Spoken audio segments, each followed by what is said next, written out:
Hello and welcome to this presentation on woodland photography. I'm Nigel Danson, and if you don't know, I have a YouTube channel and I have loved photography for many years, and woodland photography is one of the favourite things that I can do just because it's just, just wait.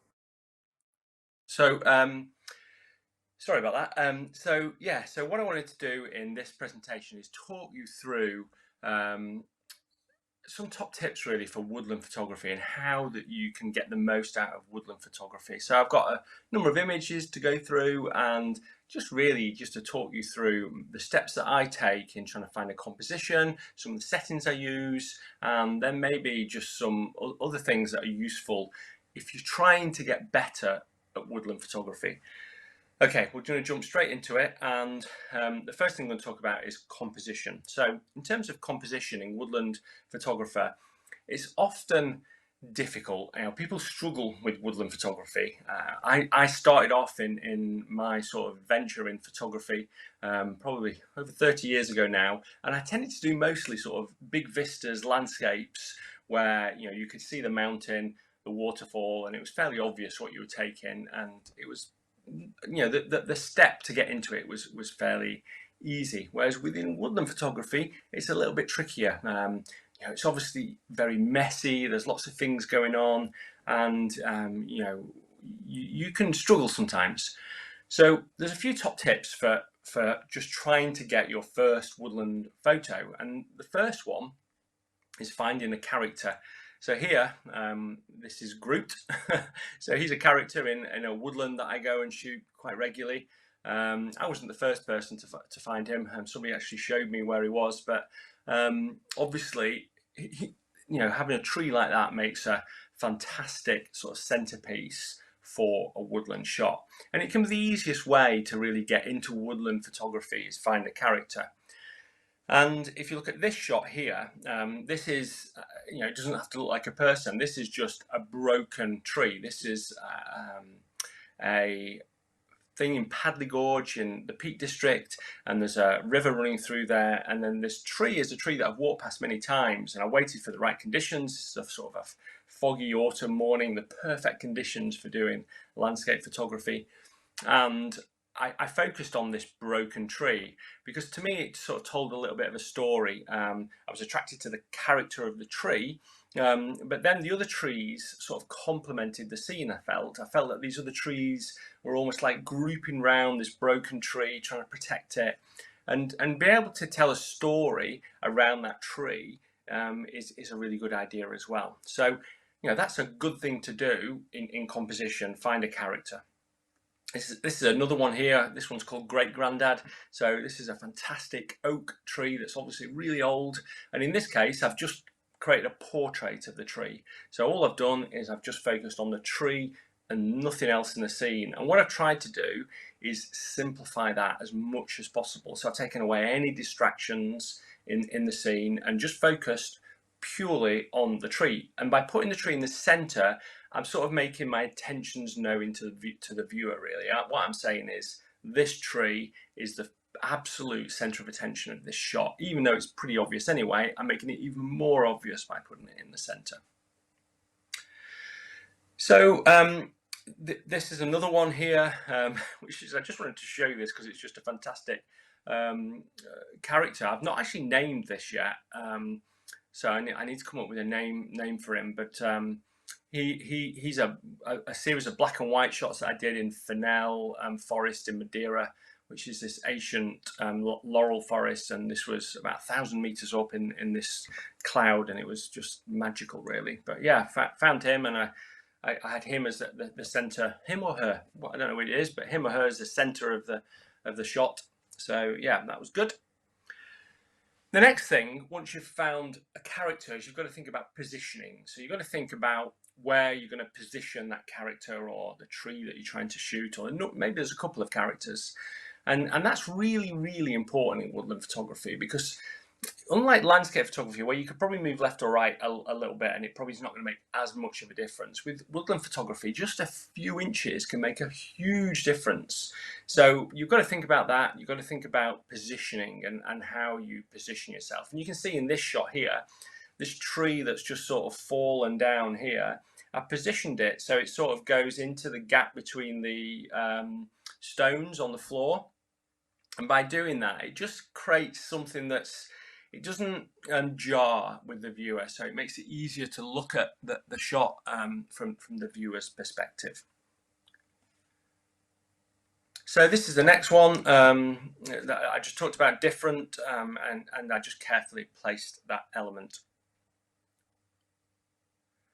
Here, this shot called Twisted, what I did was I made sure that I got an angle, because when I first took this, I was looking at quite at the right angle, and that branch from the bottom of the oak tree didn't quite line up parallel with the ground. And what I quite like to do, in fact, in tomorrow's YouTube video, I talk about this and how parallel lines are important in composition. Yeah, so what I've done is I created a parallel line connecting the floor of the forest with this oak tree, and I feel that because it's sort of growing on the sort of side of a hill like this, and all the other trees are very vertical in the background, it creates quite a nice composition, I think. So yeah, I quite like that. I think that's worked quite well.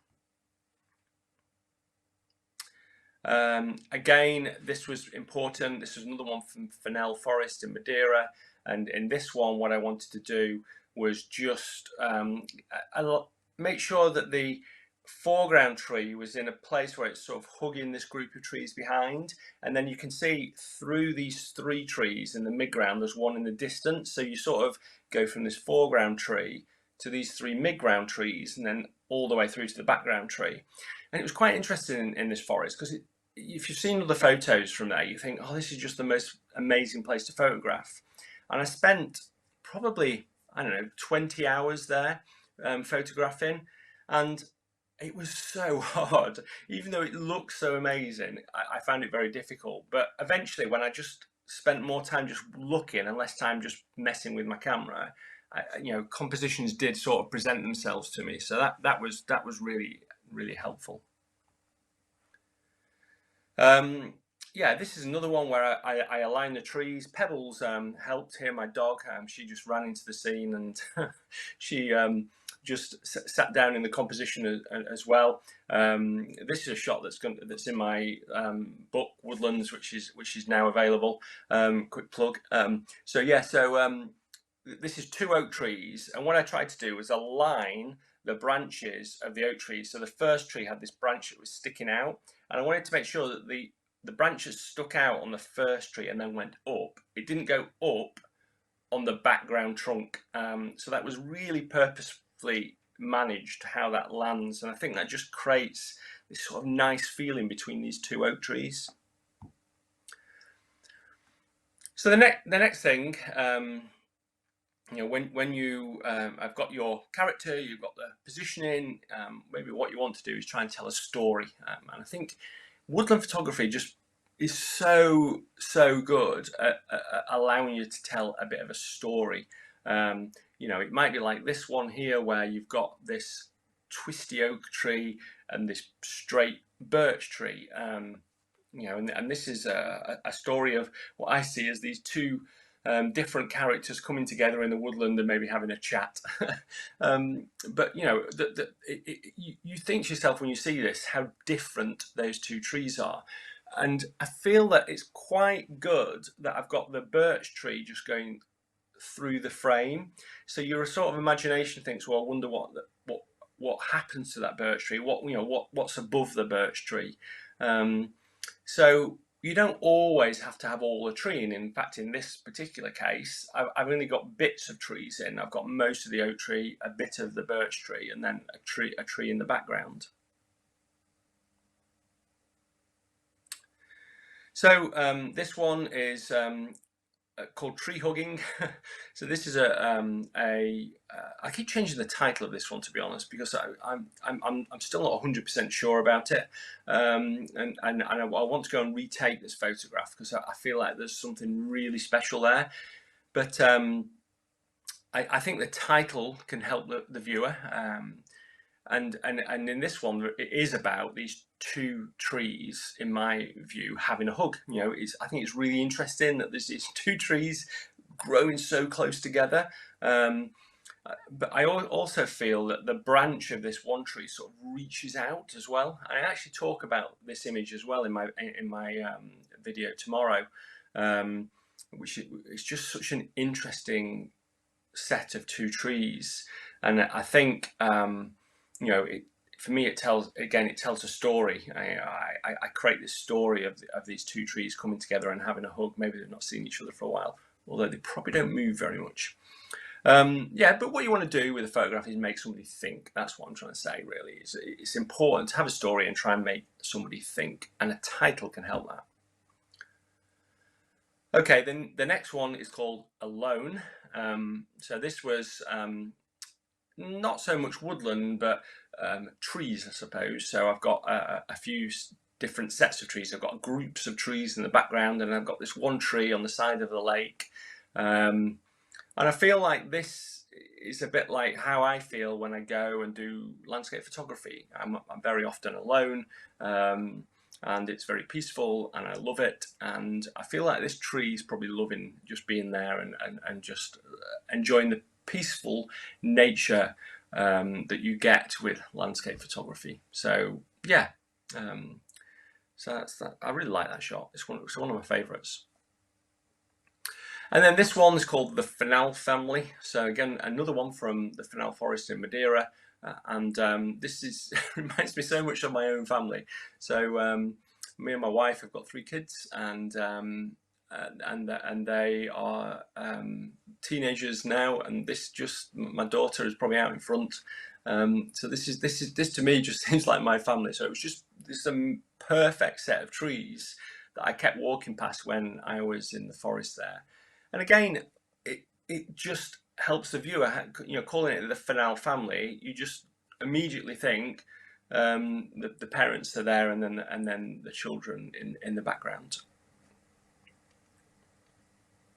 So the next thing that you want to do in terms of composition is add depth. You know, depth can be very, very important in landscape photography, and it doesn't necessarily mean that you have to add depth all the time. I've titled it Add Depth, but I suppose think about depth. So, you know, is the image you're presenting to the viewer, you know, are you trying to explain to them that there's depth to that image? And if you are, using fog to do that, and if you're not, what are you trying to do? So, you know, sometimes it's good to use depth to your advantage, but it's always good to think about that. So if there's no fog and you've got lots of trees that are all packed together, then it can get quite distracting. But if you can suddenly just isolate one tree, then you can help the viewer not get confused by that compressed nature of the woodland scene, I suppose. So this one's called Cast Out, and you want to create depth with fog is a good way of doing it. You not always have fog. I mean, I have to say, the majority of my woodland photos are shot either in fog or in rainy conditions. I like having atmosphere. It's the easiest way of creating depth. And in this one, I've created depth, though, not just by having the fog in the woodland, but I've also got depth by having the size of the trees. So I've got these trees that are closer, where you can't see the top of them, and then the tree on the left-hand side where you can see the top of it, and then a tree right in the distance that's obviously really tiny. Now, even if there wasn't fog in this scene, it still work really well. You can also create depth by using colour, light, and size. So in this case, I'm using size and colour and light, all three of them. So we've got the size of the trees in the background. You know how big a tree is, a fir tree. It's fairly sizable. It's probably bigger than these silver birch. So in your head, you sort of know that. So that gives you an idea of how far away these silver birch might be from those trees in the background. So it gives separation. Also, I've got the light coming in from the side, which helps to sort of separate them. And then I've got the colour difference between the blue sort of trees in the background that are in shadow, and then the illuminated trees in the foreground, which are getting backlit by this morning sun. So all those things are helping to sort of make these two trees stand proud, and that's what it's called, standing proud. So yeah, it's super easy when you just have to find the trees. Once you've got the trees, there's nothing to this. Anybody can take the shot. You've just got to turn up at the right time and find a couple of trees. And then the other thing about creating depth is you could just use the way nature grows around things. So for in this one called When I Grow Up, this birch beech tree is just sort of wrapping, this sort of new birch beech tree is wrapping itself around the other taller, older beech tree. And because one of its limbs is going in front and one behind, then that helps to sort of show depth in the image, because you sort of know that one has to be in front of the other, if you see what I mean. So it creates a sort of a 3D feeling to the image. So that really, really helps. Okay, so the next thing is in composition is maybe a bit counterintuitive, but don't just focus on the trees. So there's lots of things around in nature to look at that you can include in the composition, that can really help you with how you take photos. And you know, that might be in this case just the leaves on the floor, and even if those leaves, like I've done here, are out of focus, it still makes the viewer connect slightly different with the scene. So if I was higher up in this, then I'd have a different view. The other thing is, my camera was on, actually literally on the forest floor when I took this. I just rested it on a twig.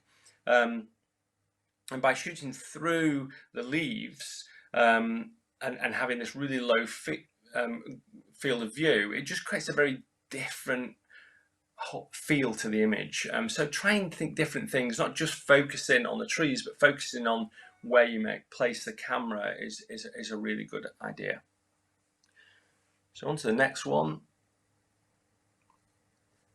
That's called the ants view, by the way. So the next one is this one here, which is called A Last Breath.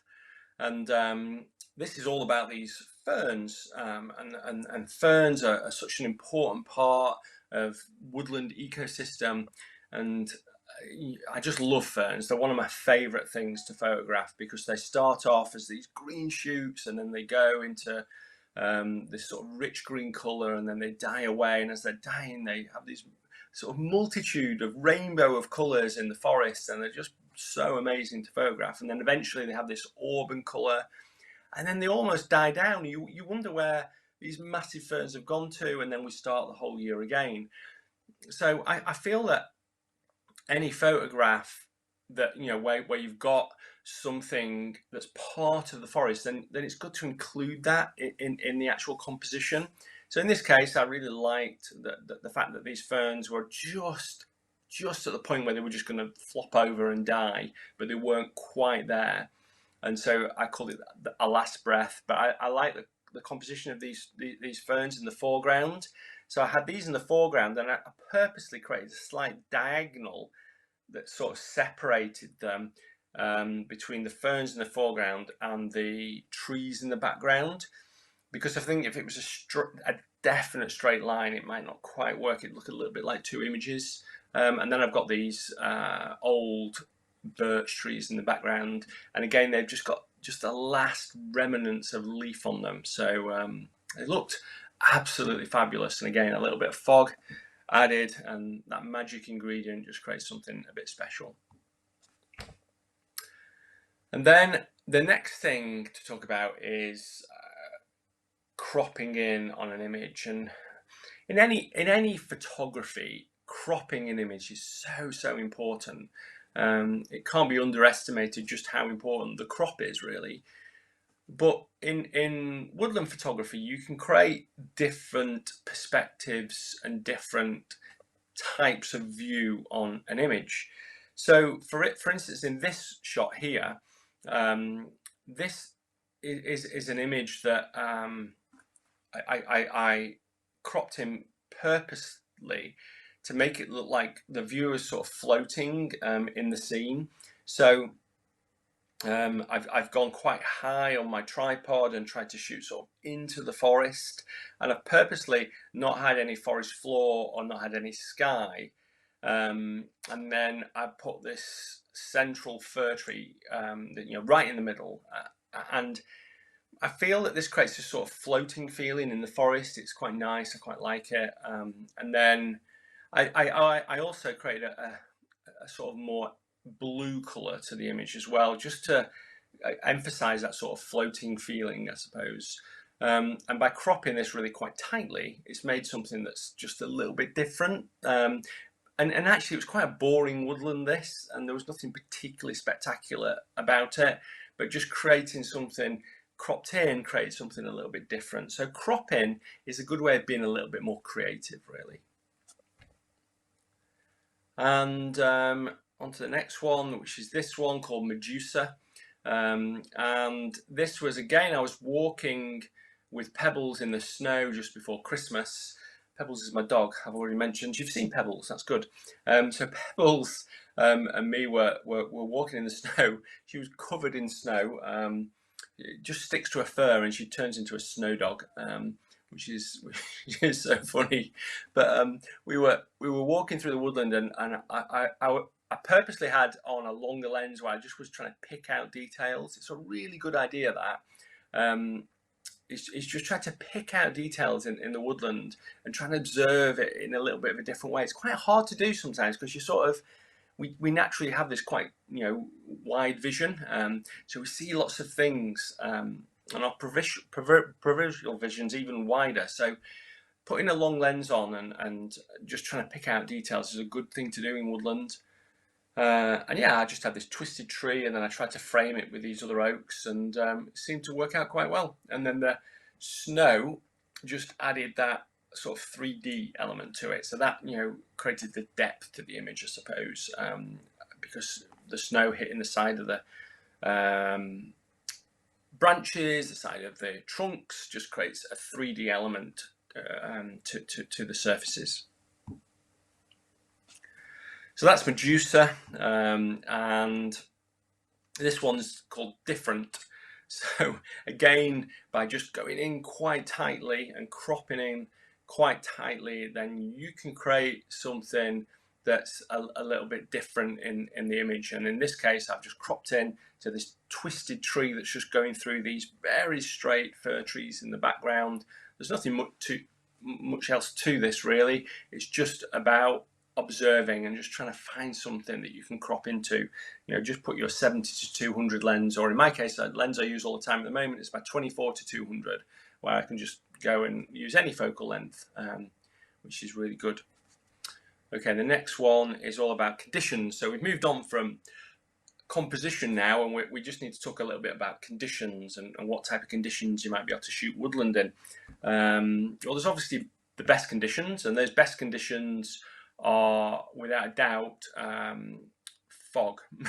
and fog in woodland are just the best conditions, there's no doubt about it, and it makes it so much easier. If you've never photographed woodland in fog and you get the opportunity, then you'll think, gosh, I'm suddenly a much better photographer, because it's much easier, there's no doubt about it, and you start to see things you didn't see. In this case here, I got fog and snow, so I was like, it was like the most amazing scene. It was really difficult though, because I didn't have the best woodland, so I just found this one tree, the character, that just had the leaves on it, and I took a picture of that, and I created depth by using the fog, and yeah, it all works really well. So the composition of that was fairly easy. Again, this is one of my favourite images called Enchanted Oaks. And this was a scene that I'd gone back to over probably 5 years. I must have shot the same scene, slightly different compositions of it, but the same scene 20 times, something like that, 15, 20 times, but never had the right conditions. And then I got the perfect conditions, which were these really nice foggy conditions in the summer, which was really important because I wanted this sort of green feel to it. It's almost like it's underwater, and yeah, it just works perfectly. So this one is rain and fog, and the 4 conditions I like most are rain, fog, then overcast, I suppose, is the next best one, and then reflected light is quite good. I don't get a huge amount of reflected light in the UK because we don't have big stone walls to reflect the light off like you have in somewhere like Zion, where you have red, is it sandstone? I think it's sandstone that reflects the light back into the scene, so you have this sort of almost like big soft box of this beautiful warm light into the scene. So the reflected light that I usually use is if it's maybe in the morning and it's reflected off a cloud, or it's just reflected or diffused through the fog. But yeah, if you rain's good, fog's best, and overcast can work as well. So this one it's rainy and a little bit foggy as well, but there's also just a little bit of light coming through. This doesn't work, this scene. I've taken it so many times when you don't have rain on the old beech tree here, because the texture and the sort of depth and character and just everything about that beech tree doesn't come out. So I needed to have a wet beech tree in this. So I waited until it rained really hard, and it wasn't really foggy, but it rained so hard and it was quite warm that we created a little bit of atmosphere, and I knew, and I just went straight to the scene and shot it. Unfortunately, then the silver birch just to the left hand side of the beech tree was chopped down because it was rotten. It should have been chopped down because I think it had the disease, and so this scene can never be recreated. But that's the good thing about photography, isn't it? You get to capture and record things as well as just create bits of art. Okay, on to the next one. So this is rain coming through the scene. So rain can be a great thing to create atmosphere. In this case, I've just got the shutter speed right so that you can see the raindrops. It was quite a fast shutter speed. I think it was like 1/200th of a second or something. I've used the long lens to go in close. On this one, it's just using fog in the scene, but quite a lot of diffuse light. So the sun was almost breaking through the fog to create this scene, which is called The Gathering. And in this one, it was snowy, so I was just shooting through the snow. If you're ever shooting through really heavy snow like this, make sure you go manual focus and try and focus manually, because your autofocus tries to focus on all the snow that's coming down. You end up getting back and thinking, oh, I've not got any shots in focus. And then you can use all conditions. So like this shot here, it's just a flat, calm day, and there's no fog, no rain or anything. And again, in this one here, there's no rain, no fog, and all I've done is just use the overcast grey conditions just to create a soft box, just creating that really soft light into the scene, but then made sure that I create quite a simple composition, so it's not too distracting. And if you look at this, I purposely tried to find a composition where there's one character, this dead tree, and then it goes down in a V shape through. So I've created this sort of V shape that takes you right the way through the woodland. So thinking about composition and depth is really important when you have sort of overcast conditions, because if there's lots of overlapping trees here, it just wouldn't work. Again, you can use light. If it's sunny, you can just use shadows and create something like this, which is fairly easy to do. If it's just blue skies, maybe just be a bit creative and shoot straight up like this. You don't have to shoot horizontally, you can shoot vertically as well. And you can shoot things in all different conditions. I usually go back to trees that I like and shoot them in every season to try and find out what works best. This is a scene here that I've not found the right conditions for, but I've tried it in every season and it's not quite worked. I will get there though. I'll definitely get a good shot of it at some point. So the next thing to talk about is the edit. So how you edit the shot. So I'm not going to go into a lot of detail of this. I'm just going to quickly show before and after so you can get a bit of an appreciation. So this is the edit of that shot, and this was the before of the shot. So you can see that I've made it a little bit bluer. So if I just go back, you can see that it's slightly bluer, and then I've just corrected the verticals as well because I didn't have a tilt shift length camera on. I was slightly pointing up, so I just wanted to correct those verticals. And then it was just contrast and just adding a bit of blue into it, making it a little bit bluer on the white balance, and I cropped a little bit.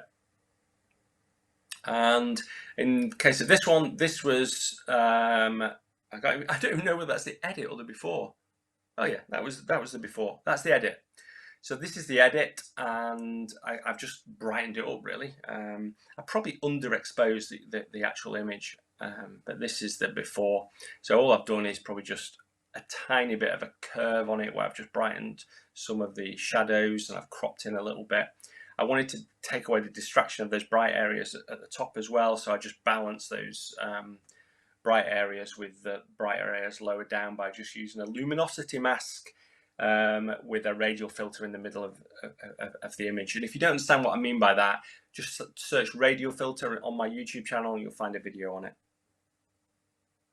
Okay, I've got about 8 minutes left, so I'm just going to I want to answer some questions, so I'm just going to talk about the settings, my gear and settings, and I'll have about probably 5 or 6 minutes for questions. So I've got a Nikon Z7, which I shoot all my stills with. I do have a Z6 as well, but that's just my video camera, Z6 II. For Woodland, mostly I use a 24-70 f2.8 lens, which is super sharp, amazing. If I only had that lens, that would be fine for woodland photography. I tend to shoot mostly around about 35mm. I also have a 70-200 f2.8, which I sometimes use for those closer in things. And then I occasionally use a case magnetic polarizing filter. There's a link on my website if you want to go and get one of those as a discount as well, I think. And the polarizing filter I only use when there's wet leaves, and I just move it a small amount. I don't want to polarize it too much, otherwise you lose some of the nature of the scene. What a polarizer does is just take the reflection of something. So if the leaf is wet, it reflects more light and it just takes that off and creates more saturation in the leaf. And that's it really. So I'm going to go into questions now. I'll just switch on my iPad down here. And so if you want to, you can ask questions. People probably have already figured that out, but you can ask questions in the little box. I would say as well, I've got a new book out. It's now available to pre-order. The pre-orders are going to end next week. If you want to get a copy of that and your name in the back of it, then you can go over to my website, which is nigeldanson.com. Okay, so I'm going to have a look at the questions. It doesn't look like I've got any questions here by the looks of it. Just let me refresh it.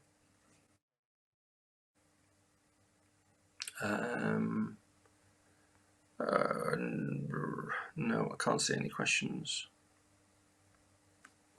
There was some. Oh, here we go. I've got some now. Right. Right.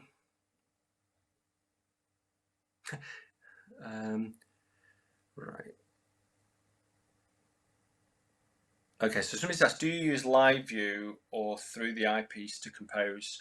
I think that's a good question. I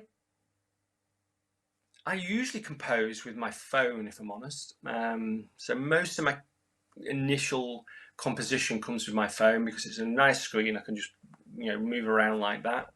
So before I get my camera out of my bag, I'll arrive at a scene, I'll get my phone out, I'll probably spend 20 minutes just walking around an area. If I know I've got a tree I want to photograph, trying to find the right angle with my phone.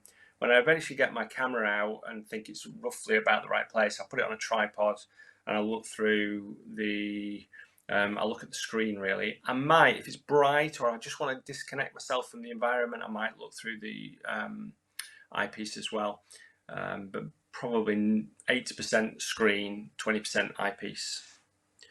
So Derek's asked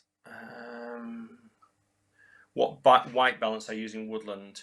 So I don't really care about white balance when I'm taking photos. So my camera is always set on cloudy. No matter what scene I'm shooting, I leave it on cloudy.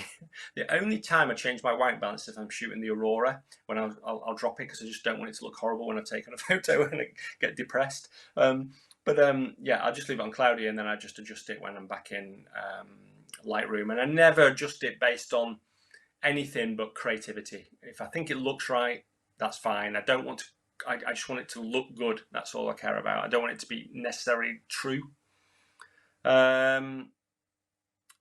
Wendy's asked, do you crop to a set aspect ratio?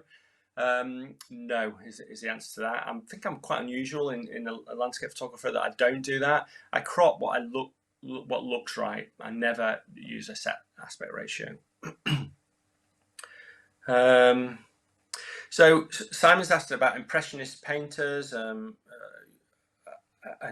as my thing, by my photography influenced by painters. I think so. I think there's Gainsborough and probably there's a few painters that I really like, but there's probably it's probably just I like creating something that's just a bit like a fairy tale, I suppose, is the best way of explaining it. Yeah, that's probably best. Favorite lens for woodland shots, Alan's asked, 24-70. I always used to use the f4 before the f2.8 came out for the Nikon Z series, and that was fantastic as well. The f2.8 is a little bit sharper, and it's good to have sharp images when you shoot in woodland, because you know it's great. I mean, I print my photos quite a lot. If you've seen my channel, you've probably seen, and this probably looks absolutely rubbish on this screen, but I'm looking at it close now, and it looks spectacular when you can see that small detail. So the sharper you can get, the better, I suppose.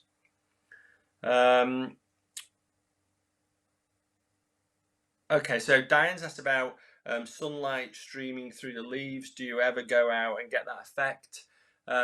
Yeah, I do actually. I probably don't share that many photos where I've got sunlight streaming through, but I have got some. I've just probably not edited them, to be honest, because it's not really my style of photography.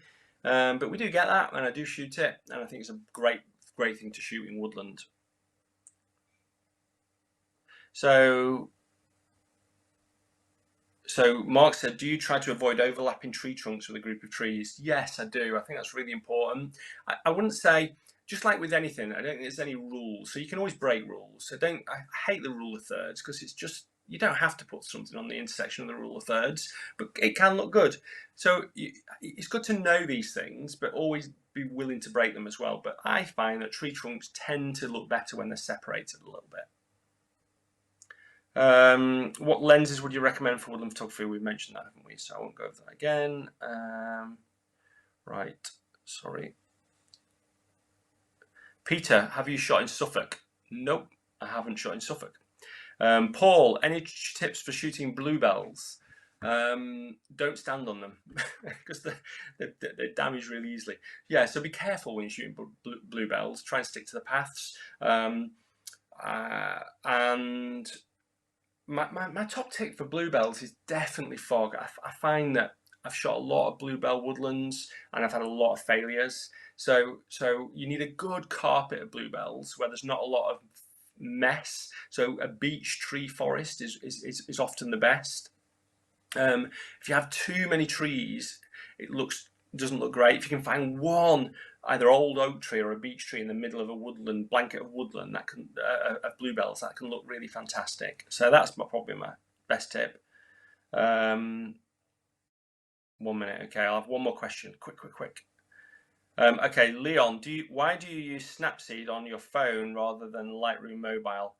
So that's a good question. So I always edit everything on Lightroom before I export it to my phone. Sometimes on Lightroom Mobile I mess with it as well, but Snapseed's good because I find that I can just select really easily luminosity masks with especially colour masks as well with Snapseed, and that just allows me to edit it just a little bit better. Anyway, I think time's up now. I'm going to get thrown out. Thanks ever so much for watching. I really do appreciate it. And I'll see you tomorrow on my YouTube channel.